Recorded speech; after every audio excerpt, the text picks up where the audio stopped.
Hello everyone. As you may know, the depth render pass in compositing allows you to obtain the distance of objects from the virtual camera in the form of a 32-bit grayscale image.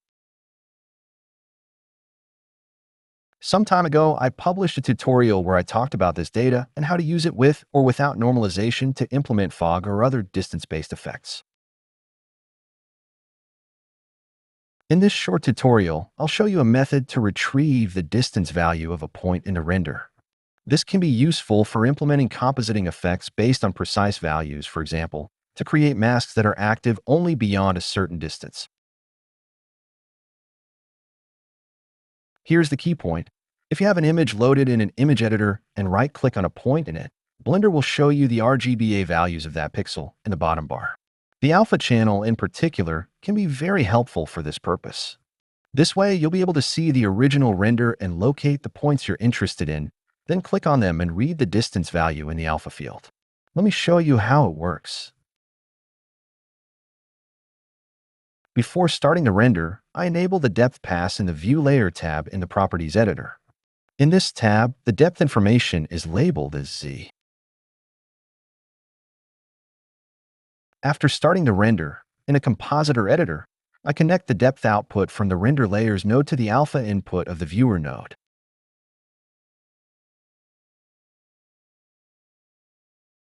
I then open an image editor and, within this editor, open the viewer image. Now, by right-clicking on the image, I'll get the distance values in the alpha field in Blender units from the camera for each point in the image. Right-clicking on a point in the world background will return a value of 10 billion, which is extremely high and used to indicate the virtually infinite distance of the virtual universe. This method works both with the depth pass as it is and when it's normalized. The difference is that the non-normalized value represents the actual distance in Blender units between the objects and the virtual camera, while the normalized value goes from 0 to 1, where 0 is the point closest to the camera and 1 is the farthest.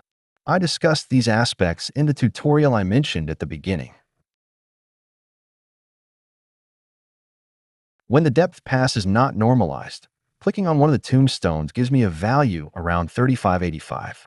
To create a mask that is white for all objects located between the virtual camera and that value, and black in all other cases, all I have to do is go back to the compositor editor and add a math less than node to the node setup, connecting the depth output to the first value input of the new node and setting the value to 3585 or so for the second input. Alright, that's it for this short tutorial.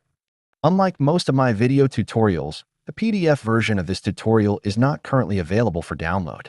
However, you'll find a link in the description to the page containing the PDF versions of many of my other video tutorials.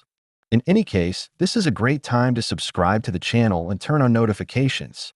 See you soon.